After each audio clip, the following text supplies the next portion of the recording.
എല്ലാവർക്കും നമസ്കാരം. ഇന്ന് ഈ ജനാധിപത്യ ഉത്സവത്തിൽ പങ്കെടുക്കാൻ വളരെ സന്തോഷമുണ്ട്. നമുക്കെല്ലാവർക്കും അറിയാം, എല്ലാ 5 കൊല്ലം ഒരു തെരഞ്ഞെടുപ്പ് വരും. ഈ തെരഞ്ഞെടുപ്പ് ജനങ്ങൾക്ക് കിട്ടുന്നൊരു അവസരമാണ്. നാടിൻ്റെ ഭാവി, നാട്ടുകാരുടെ ഭാവി, കുട്ടികളുടെ ഭാവി, നാടിൻ്റെ ദശയും തീരുമാനിക്കാൻ ഒരു അവസരമായിട്ട് ജനങ്ങൾക്ക് കിട്ടുന്നു. അപ്പോൾ ഞാൻ എല്ലാവരോടും അഭ്യർത്ഥിക്കുന്നു, ഈ ഇലക്ഷനിൽ പങ്കെടുക്കണം. എല്ലാവരും അവരുടെ വോട്ടിംഗ് ബൂത്തിൽ പോയി വോട്ട് ചെയ്യണമെന്ന് എൻ്റെ ഒരു വിനീതമായ അഭ്യർത്ഥന. അതിൻ്റെ അപ്പുറം എനിക്ക് 2 കാര്യങ്ങൾ പറയാനുണ്ട്. ഞങ്ങൾ BJP NDA കഴിഞ്ഞ കുറേ മാസമായി മുമ്പോട്ട് വയ്ക്കുന്ന ഒരു വികസിത കേരളം എന്ന കാഴ്ചപ്പാട് ആത്മാർത്ഥമായി ഞങ്ങൾ എല്ലാവരോടും പോയി സംസാരിച്ച് ഞങ്ങളുടെ ആഗ്രഹം എന്താണ്, ഞങ്ങളുടെ വിഷൻ എന്താണെന്ന് കൃത്യമായി പറഞ്ഞിട്ടുണ്ട്. ഇതൊരു നിർണായകമായ ഇലക്ഷനാണെന്ന് ജനങ്ങൾ ഏറ്റെടുത്തിരിക്കുന്നു. എനിക്ക് പൂർണ്ണ ആത്മവിശ്വാസമുണ്ട്. വലിയ മാറ്റം ഈ ഇലക്ഷനിൽ ജനങ്ങൾ ഉണ്ടാക്കും എന്ന് ഒരു ആത്മവിശ്വാസമുണ്ട്. മറ്റൊരു കാര്യം, ഇന്ന് 140 മണ്ഡലങ്ങൾ മത്സരിക്കുന്ന എല്ലാ സ്ഥാനാർത്ഥികൾ, BJP NDA സ്ഥാനാർത്ഥികൾക്ക് ഞാൻ എൻ്റെ ബെസ്റ്റ് വിഷസും പാർട്ടീൻ്റെ ബെസ്റ്റ് വിഷസ് കൊടുക്കുന്നു.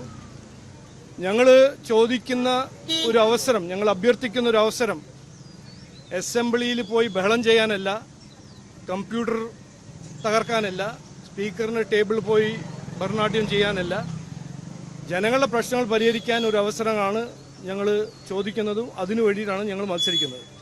ഇത് മാത്രമാണ് ഇന്ന് പറയാനുള്ളത്. എല്ലാവരും ഞാൻ ഒരിക്കൽ കൂടി അഭ്യർത്ഥിക്കുന്നു, ഇന്ന് ഈ ഒരു ജനാധിപത്യ ഉത്സവത്തിൽ പങ്കെടുക്കണം. എല്ലാവരും പോയി വോട്ട് ചെയ്യണം. കേരളം മാറണം, മാറാത്തത് മാറ്റണം, കേരളം ഇനി വളരണം. അല്ല, ആത്മവിശ്വാസം ഉണ്ടെന്ന് ഞാൻ പറഞ്ഞില്ലേ. ഒരു മാറ്റം, ഈ മാറ്റം ജനങ്ങൾ ഏറ്റെടുത്തിരിക്കുന്നു. ജനങ്ങൾ ഈ വികസിത കേരളം എന്നൊരു കാഴ്ചപ്പാട് അവർ ഏറ്റെടുത്തിരിക്കുന്നു. ഇനി അതിനെ കൂടുതൽ എനിക്കൊന്നും പറയാനില്ല. മെയ് 4-ാം തീയതി നമുക്ക് റിസൾട്ട് കാണാം. 140-ന് മോള് പോവില്ല സീറ്റ്.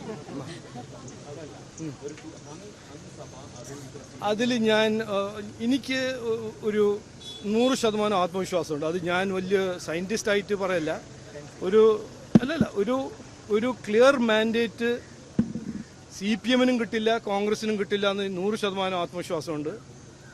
BJP ഇവിടെ ഒരു നിർണായകമായ ശക്തിയായി മാറും ഈ ഇലക്ഷനിൽ. ജനങ്ങളത് അങ്ങനെ BJPക്ക് ഒരു റോൾ തരും എന്ന് എനിക്ക് 100% ആത്മവിശ്വാസമുണ്ട്.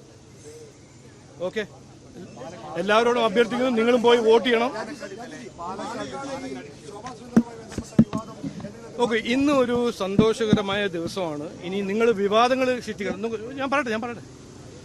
ഇതിൽ നിയമങ്ങളുണ്ട്. പോലീസ് പരിശോധിക്കട്ടെ, EC പരിശോധിക്കട്ടെ, നിയമങ്ങളുണ്ട്. അത് നിയമപരമായ നടപടി അവരെടുക്കട്ടെ.